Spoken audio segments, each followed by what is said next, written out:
కాపాడుకోవడానికి, ఇతరుల రహస్యాలు తెలుసుకోవడానికి ప్రయత్నిస్తారు. ఇతరులలో చిన్న విషయాలను కూడా పరిశీలించి లోపాలను ఎత్తి చూపిస్తారు. తగాదాలు పెట్టడమే ధ్యేయంగా ఉన్నవారిలా వీరు పేరు తెచ్చుకుంటారు.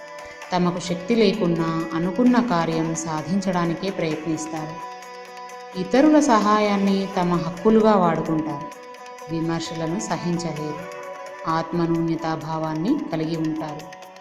ఎదుటివారు సరదాగా చేసే వ్యాఖ్యలు తమను అపహాస్యం చేయడానికే చేశారని భావిస్తారు. మిత్రభేదం కలిగించి తప్పుడు సలహాలు ఇచ్చి ఇతరులను అపఖ్యాతి పాలు చేయడంలో అందవేసిన చేయిగా వీరు పేరు తెచ్చుకుంటారు. నమ్మిన స్నేహితులు కూడా వీరిని అలాగే మోసం చేస్తారు. వీరికి నచ్చని వారి మీద తీవ్రమైన ద్వేషం పెంచుకుంటారు.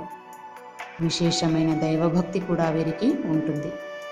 తమ వరకు వచ్చే వరకు వీరికి సమస్యలు కూడా సౌందర్యంగానే కనిపిస్తాయి. భాషలకు భాష్యం వ్రాయగలిగిన పాండిత్యాన్ని వీరు కలిగి ఉంటారు. సామాజిక కార్యక్రమాలలో ముందుంటారు. సౌకర్యవంతమైన ఉద్యోగం, అన్యోన్య దాంపత్యం వీరికి సుఖాన్ని కలిగిస్తుంది. సంతానం పట్ల ఎక్కువ శ్రద్ధ కనిపిస్తారు.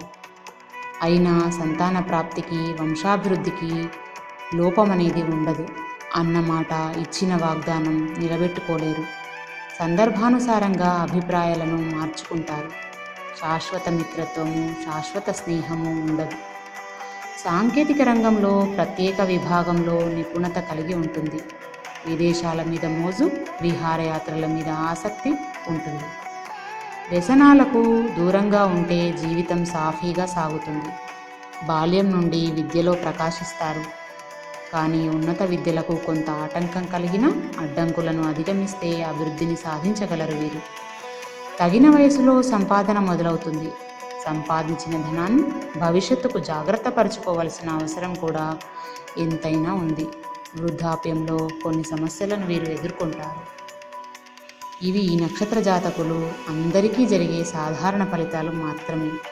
జాతక చక్రంలో గ్రహ పరిస్థితులను అనుసరించి ఇంకా జ్యేష్ఠ నక్షత్ర ఫలితాలలో వివిధ మార్పులు అనేవి ఉంటాయి.